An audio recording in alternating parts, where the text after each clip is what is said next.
Dare, why is there a masquerader in the bedroom? Are you alright at all? In the busy hostel of the State University, there was a girl named Moni. Moni didn't walk.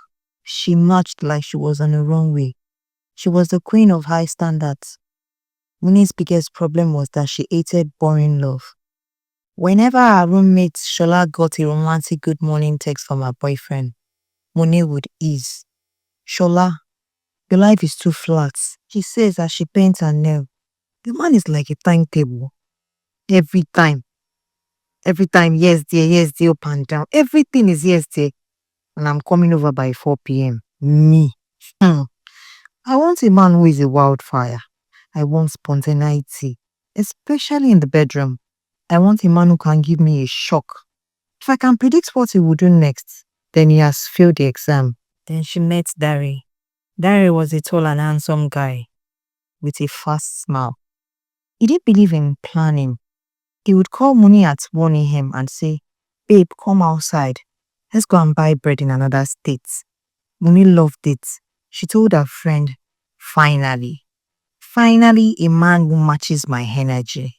One night, Moni went to Dari's place. She was wearing her most expensive lace nightgown, hoping for a romantic evening. Just as they were about to lie down, Dari's eyes suddenly went wide. He looked at the ceiling like he was seeing a vision. "Moni, wait," he shouted, jumping off the bed.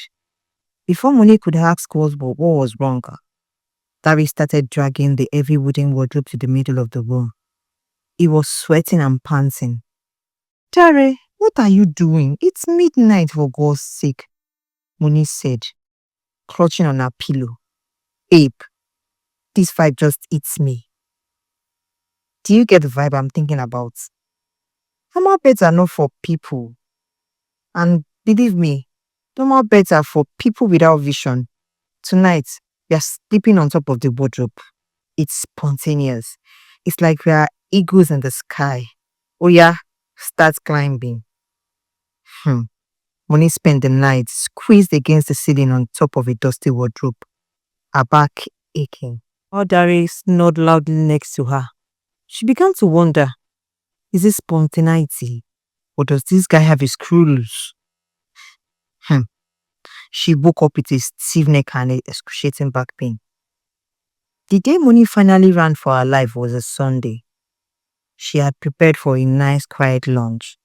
She wore a beautiful white silk dress and a wig that cost her 3 months' savings. She looked like an angel.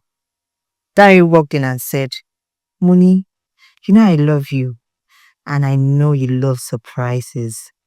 Well, I felt the atmosphere was too ordinary, and today I decided to bring the village to the city. And Moni smiled, thinking maybe he had hired a traditional cook to make her a special meal. "Okay, Dari, what is it?" Dari opened the door and shouted, "Oh yeah, enter!" Suddenly, two drummers and a massive dusty egungun masquerade marched into the small bedroom. The drummers started beating the drum so loud that the windows were shaking. The masquerade started dancing wildly, spinning around and shaking its charm. The smell of old charms and local herbs filled the rooms. "Dari, are you crazy? Why is there a masquerade in your bedroom?" Moni screamed, jumping onto a chair to save her white dress. "It's a spontaneous blessing, babe." Dari was jumping up and down like a toddler, spraying 100 naira notes on the masquerade's head. I felt her love needed a traditional fire, don't you think, babe? "Don't just stand there, come on, join me. Dance for the ancestors." In the middle of the noise, the masquerade tried to do a backflip, but instead, it crashed into Moni, knocking her off the chair. Her white dress was covered with brown dust and charms. Then, suddenly, Dari pulled up his clothes and danced with so much energy. He danced like he wasn't listening to the beats. At this point, he was dancing off beats. He was acting irrationally.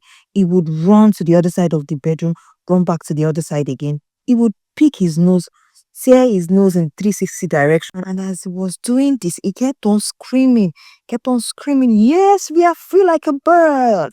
Let's play again like we're children. Let's free ourselves. And at this point, Moni was confused. She realized that this isn't normal. Moni tried to escape. As she got to the door, she didn't wait. She didn't even look back. She wanted to do was run away, run for her life. Ran out of the apartment, down to the stairs, and onto the street. She was running in her barefoot, her expensive wig falling to one side, and her white dress looking like she had been fighting in a forest. People on the road stopped to stare. Is she okay? A woman asked. She must be running from a spiritual husband, the man shouted. Moni didn't even care. She stopped a passing bus and jumped inside. She sat between a woman selling fish and a man holding a goat. Breathing heavily, she realized then that her boring friend were the lucky ones. She took out her phone, blocked Dari's number, and deleted every spontaneous song on her playlist. She whispered to herself, I don't want a man of action again. Please, God, give me a normal guy. When Moni got to the hostel, her friend was so worried and they asked her what the problem was. She couldn't talk. All she did was have a deep sigh.